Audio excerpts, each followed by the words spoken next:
जय हिंद। मैं आप सभी का भारतपुर के ऑफिशियल यूट्यूब चैनल पर एक बार फिर स्वागत करता हूं। दोस्तों, आज हम सभी स्टैटिक जीके का चौथा पार्ट शुरू करने जा रहा हूं। तो चलिए देखते हैं कि इस चौथे पार्ट में किस प्रकार के प्रश्न हैं। आइए देखते हैं। दोस्तों, पहला प्रश्न आप सभी का दिया गया है कि बिहू किस राज्य का लोक नृत्य है।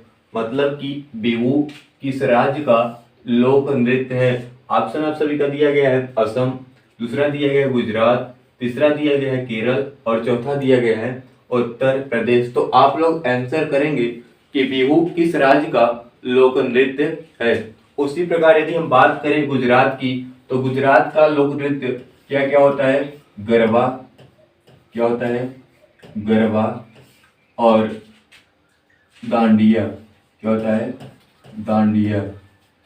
तो दांडिया और गरबा किस राज्य का लोक नृत्य है, तो गुजरात राज्य का। यदि हम बात करें केरल राज्य का, तो इसका हो जाता है कथकली। क्या हो जाता है, कथकली। कथकली किस राज्य का लोक नृत्य है, तो ये भी केरल राज्य का लोक नृत्य है। यदि हम बात करें उत्तर प्रदेश का, तो उत्तर प्रदेश का एक आपका हो जाता है कथक। क्या हो जाता है, कथक। और फिर उसके बाद हो जाता है दूसरा आपका नौटंकी। क्या हो जाता है, नौटंकी। तो नौटंकी किस राज्य का लोक नृत्य है, तो नौटंकी नौटंकी उत्तर प्रदेश राज्य का लोक नृत्य है। और यदि हम बात करें कथकली किस राज्य का लोक नृत्य है, तो कथकली केरल राज्य का लोक नृत्य है। यदि हम बात करें गरबा और दांडिया किस राज्य का लोक नृत्य है, तो गरबा और दांडिया गुजरात राज्य का लोक नृत्य है। और बिहू किस राज्य का लोक नृत्य है, तो बिहू असम राज्य का लोक नृत्य है। तो आपका ऑप्शन नंबर ए राइट हो जाता है। तो चलिए हम चलते हैं अपने दूसरे प्रश्न की ओर कि दूसरा प्रश्न आप सभी का क्या दिया गया है।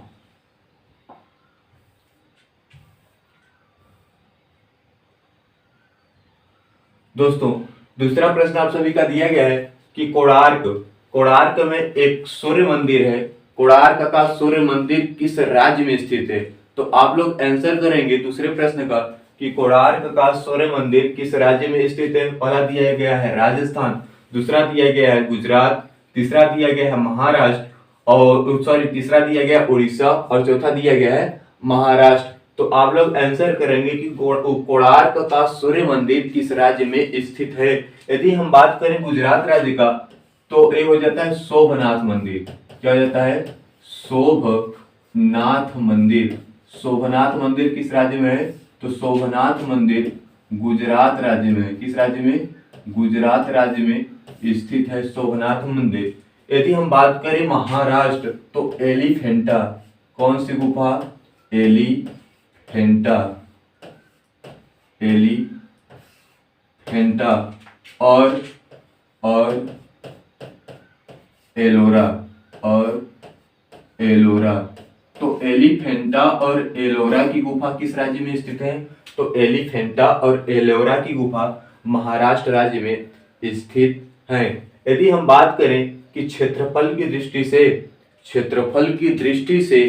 भारत का सबसे बड़ा राज्य कौन सा है, तो क्षेत्रफल की दृष्टि से भारत का सबसे बड़ा राज्य राजस्थान। क्षेत्रफल की दृष्टि से भारत का सबसे बड़ा राज्य तो क्षेत्रफल की दृष्टि से भारत का सबसे बड़ा राज्य राजस्थान। यदि हम बात करें कि कोणार्क सूर्य मंदिर किस राज्य में स्थित है, तो कोणार्क का सूर्य मंदिर उड़ीसा राज्य में स्थित है। तो चलिए हम लोग चलते हैं अपने तीसरे प्रश्न की ओर कि तीसरा प्रश्न आप सभी का क्या दिया गया है।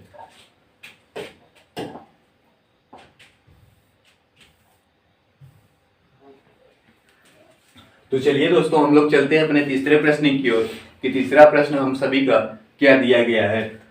तीसरा प्रश्न हम सभी का दिया गया है कि जीव विज्ञान के पिता कौन हैं। जीव विज्ञान के पिता कौन हैं। पहला ऑप्शन दिया गया है अरस्तु, दूसरा ऑप्शन दिया गया थियोफ्रेस्टस, तीसरा ऑप्शन दिया गया है हेरोडोटस, चौथा ऑप्शन दिया गया है रॉबर्ट हुक। तो यदि दोस्तों हम थियोफ्रेस्टस की बात करें तो ये हो जाते हैं वनस्पति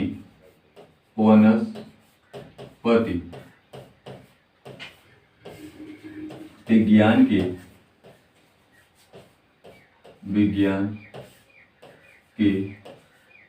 जनक, वनस्पति विज्ञान के जनक। थियोफ्रेस्टस किस विज्ञान के जनक थे? तो वनस्पति विज्ञान के जनक। यदि हम लोग बात करें हेरोडोटस को तो इतिहास का जनक, इतिहास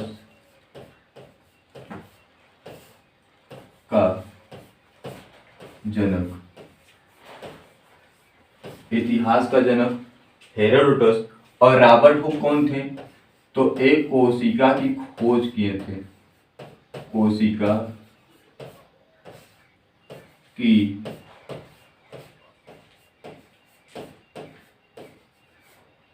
खोज। तो दोस्तों थियोफ्रेस्टस वनस्पति विज्ञान के जनक, हेरोडोटस इतिहास के जनक और जबकि रॉबर्ट हुक कोशिका की खोज किए थे। और जीव विज्ञान के जनक कौन हो जाते हैं? तो जीव विज्ञान के जनक अरस्तु। ऑप्शन नंबर ए आपका क्या हो जाता है? सही हो जाता है। तो चलिए हम लोग चलते हैं अपने चौथे प्रश्न की ओर कि चौथा प्रश्न हम सभी का क्या दिया गया है। चौथा प्रश्न दिया गया दोस्तों, पीसी कल्चर में किसका अध्ययन किया जाता है?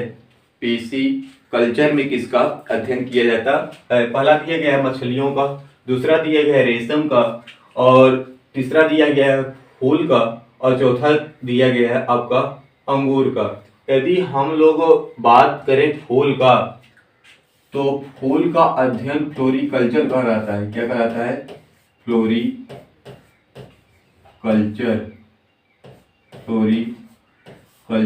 क्या कहलाता है? फ्लोरिकल्चर। यदि हम लोग अंगूर का बात करें तो विटीकल्चर हो जाता है। कौन कल्चर? विटीकल्चर। तो विटीकल्चर अंगूर का अध्ययन किया जाता है विटीकल्चर के अंतर्गत, और जबकि फ्लोरिकल्चर के अंतर्गत फूलों का अध्ययन किया जाता है। फिर उसके बाद यदि हम बात करें रेशम का तो रेशम का हो जाता है सेरीकल्चर। क्या हो जाता है? सेरीकल्चर।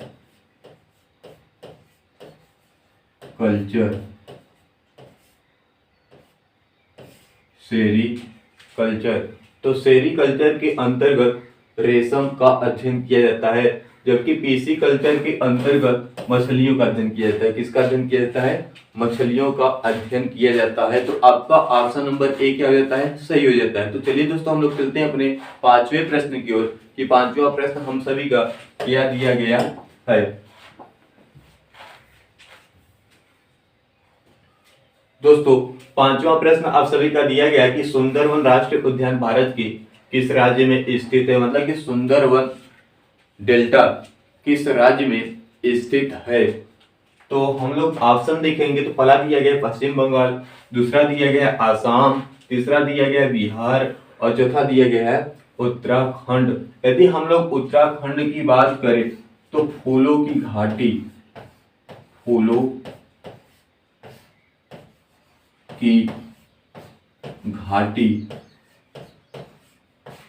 किस राज्य को कहा जाता है? किस राज्य को कहा जाता है? तो फूलों की घाटी आपका उत्तराखंड को कहा जाता है, जबकि बिहार मतलब कि किस राज्य को, मतलब कि किस नदी को बिहार का शोक कहा जाता है? तो कोसी नदी कहाँ हो जाती है? बिहार। कोसी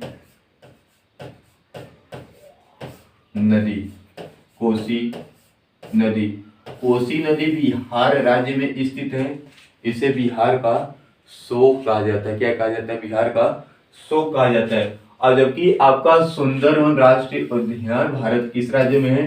तो भारत के पश्चिम बंगाल राज्य में स्थित है। तो आपका ऑप्शन नंबर ए क्या हो जाता है? सही हो जाता है। तो चलिए हम लोग चलते हैं अपने 60वें प्रश्न की ओर कि 6वां प्रश्न आप सभी का क्या दिया गया है।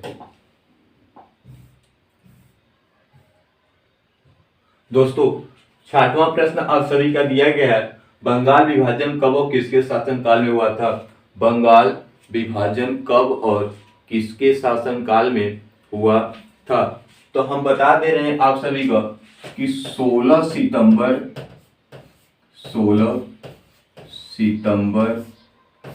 सन 1905 में बंगाल विभाजन हुआ। 16 सितंबर सन 1905 में बंगाल विभाजन हुआ। इसलिए 16 सितंबर को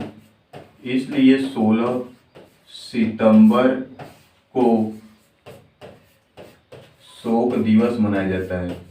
कौन सा दिवस? शोक दिवस मनाया जाता है। शोक दिवस मनाया जाता है। बंगाल विभाजन 16 सितंबर 1905 को हुआ, इसलिए 16 सितंबर को शोक दिवस मनाया जाता है। और बंगाल विभाजन के समय बंगाल का गवर्नर जनरल लॉर्ड कर्जन था। कौन था? Lord Curzon. लॉर्ड कर्जन था। कौन था? लॉर्ड कर्जन था। तो लॉर्ड कर्जन मतलब कि लॉर्ड कर्जन बंगाल विभाजन के समय बंगाल का गवर्नर जनरल था। तो आप सभी का प्रश्न क्या दिया गया कि बंगाल विभाजन कब और किसके शासनकाल में हुआ? तो बंगाल विभाजन 1905 को लॉर्ड कर्जन के शासनकाल में हुआ। यदि हम लोग बात करें तो मतलब कि फूट डालो राज करो, हम यहां लिख दे रहे हैं फूट डालो राज करो का नारा तो फूट डालो राज करो का नारा किसने दिया? तो फूट डालो राज करो का नारा लॉर्ड कर्जन ने ही दिया। तो फूट डालो राज करो का नारा किसने दिया?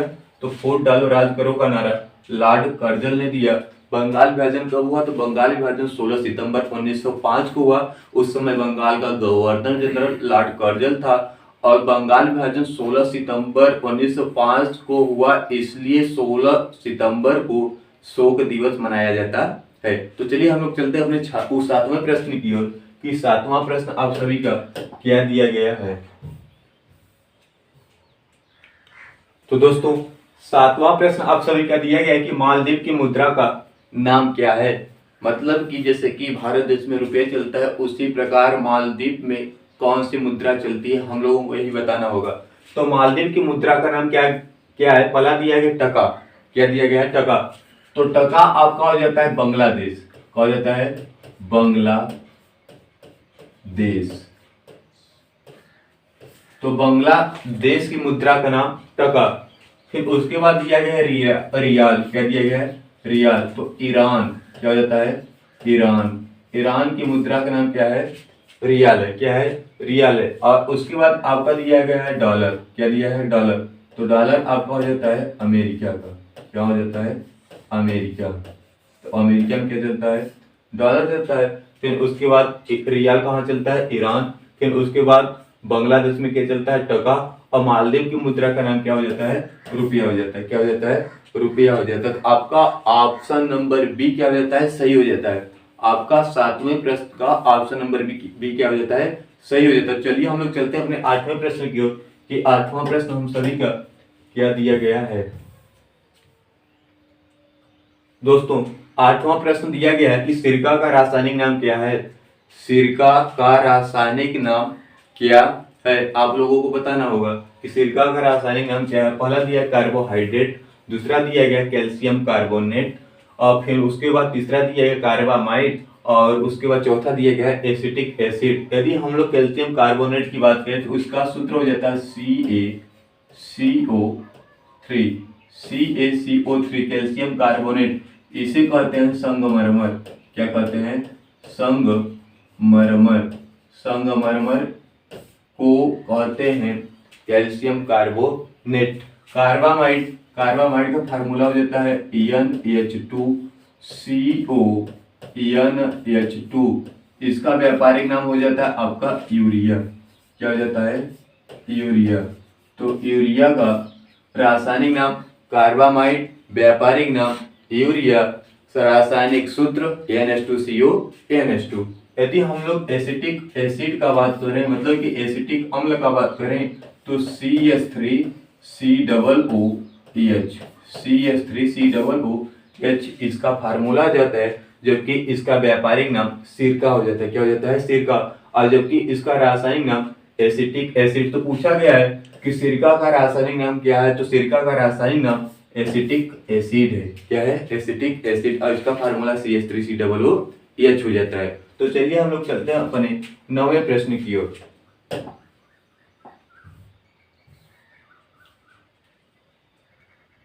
दोस्तों, 9वां प्रश्न आप सभी का दिया गया है कि लोथल किसके लिए प्रसिद्ध है। जो लोथल है वो किसके लिए प्रसिद्ध है?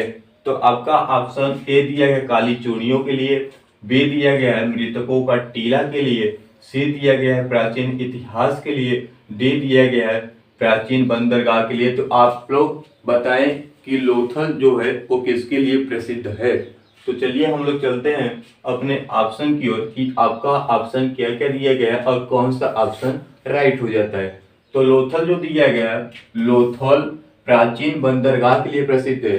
तो यदि हम लोग देखेंगे कि प्राचीन बंदरगाह किस ऑप्शन में, तो प्राचीन बंदरगाह आपका ऑप्शन नंबर डी में दिया गया है। किस ऑप्शन नंबर में दिया गया है? तो ऑप्शन नंबर डी में दिया गया है। तो आपका 9वें प्रश्न का ऑप्शन नंबर डी क्या हो जाता है? सही हो जाता है कि लोथल किसके लिए प्रसिद्ध है? तो लोथल प्राचीन बंदरगाह के लिए प्रसिद्ध है। चलिए हम लोग चलते हैं अपने 10वें प्रश्न की ओर।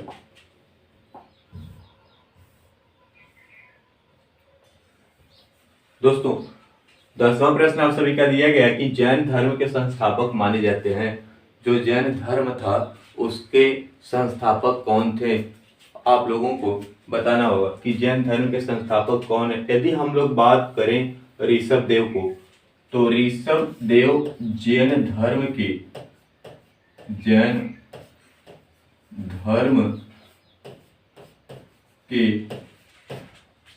पहले तीर्थकर थे। कौन थे? पहले तीर्थकर। जैन धर्म के पहले तीर्थकर कौन थे? ऋषभ देव। महावीर स्वामी जैन धर्म के 24वें तीर्थकर थे। कौन थे? 24वें तीर्थकर। और यही अंतिम तीर्थकर थे। मतलब कि प्रश्न ये पूछा जाता है कि जैन धर्म के अंतिम तीर्थकर कौन थे। तो जैन धर्म के अंतिम तीर्थकर कौन थे? महावीर स्वामी। और ये जैन धर्म के अंतिम तीर्थकर भी थे। यदि हम लोग पार्श्वनाथ की बात करें तो ये जैन धर्म के 23वें तीर्थकर थे। कौन थे? 23वें तीर्थकर। जैन धर्म के 23वें तीर्थकर कौन थे? तो पार्श्वनाथ। यदि हम लोग बात करें कि जैन धर्म के संस्थापक कौन थे, तो जैन धर्म के संस्थापक महावीर स्वामी थे। कौन थे? महावीर स्वामी थे। और ये जैन धर्म के 24वें तीर्थकर भी थे। तो हम लोग चलते हैं अपने अगले प्रश्न की ओर।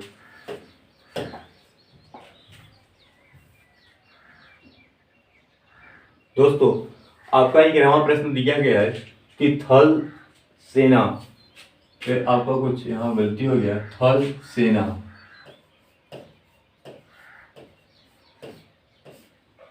सेना दिवस कब मनाया जाता है?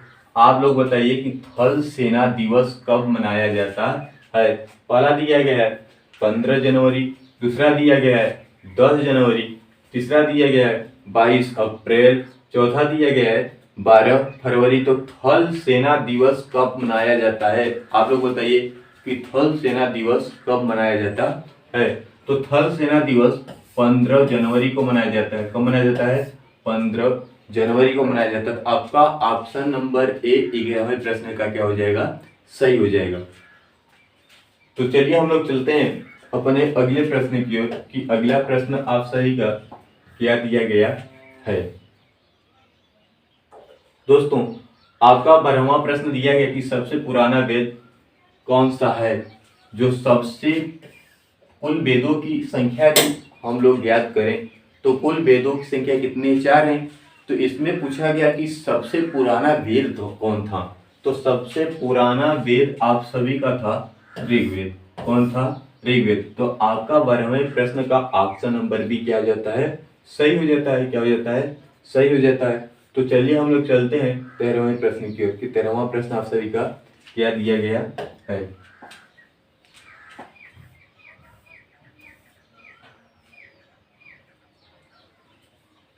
दोस्तों, 13वां प्रश्न आप सभी का दिया गया कि करो या मरो का नारा किसने दिया। जो करो या मरो का नारा था, डू और डाई रेड, मतलब कि करो या मरो। तो करो या मरो का नारा किसने दिया? तो आप लोग बताइए। आपका पहला प्रश्न दिया कि टैगोर जी, मतलब कि रविंद्रनाथ टैगोर। दूसरा प्रश्न दिया गया नेताजी, मतलब कि सुभाष चंद्र बोस। फिर उसके बाद दिया गया गांधी जी, मतलब कि महात्मा गांधी। फिर उसके बाद दिया गया शास्त्री जी, मतलब कि लाल बहादुर शास्त्री। यदि हम लोग नेताजी की बात करें तो ए दिल्ली चलो, दिल्ली चलो का नारा, दिल्ली चलो का नारा दिया। फिर उसके बाद यदि हम लोग करो या मरो की नारा का बात करें तो करो या मरो का नारा सन 1900, मतलब कि आप लोग बताइए कि करो या मरो का नारा किस आंदोलन में दिया गया। मतलब महात्मा गांधी ने करो या मरो का नारा किस आंदोलन में दिया। तो 1942 का आंदोलन। कौन सा आंदोलन? 1942 का आंदोलन। कौन आंदोलन था? 1942 का आंदोलन कौन था? भारत छोड़ो आंदोलन। तो 1942 का भारत छोड़ो आंदोलन, भारत छोड़ो आंदोलन।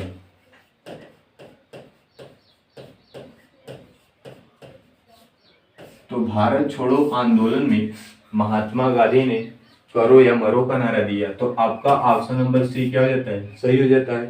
तो करो या मरो का नारा सन 1942 के भारत छोड़ो आंदोलन में महात्मा गांधी जी ने दिया। तो चलिए हम लोग चलते हैं अपने अगले प्रश्न की ओर कि अगला प्रश्न आप सभी का क्या दिया गया है।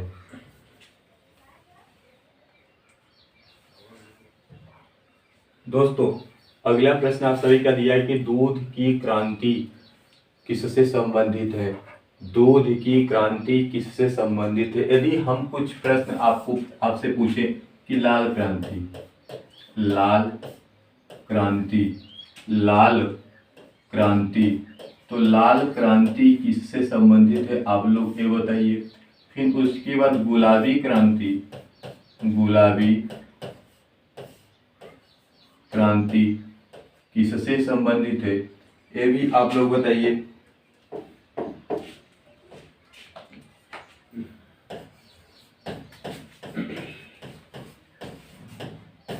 दोस्तों, इसमें पूछा गया कि दूध की क्रांति किससे संबंधित है। पहला दिया गया फ्लड ऑपरेशन, दूसरा दिया है क्रांति ऑपरेशन, तीसरा दिया गया श्वेत ऑपरेशन और चौथा दिया गया है इनमें से कोई नहीं। तो दूध की क्रांति फल ऑपरेशन, मतलब कि फ्लड ऑपरेशन से संबंधित है, मतलब कि फ्लड उत्पादन से संबंधित दूध की क्रांति है।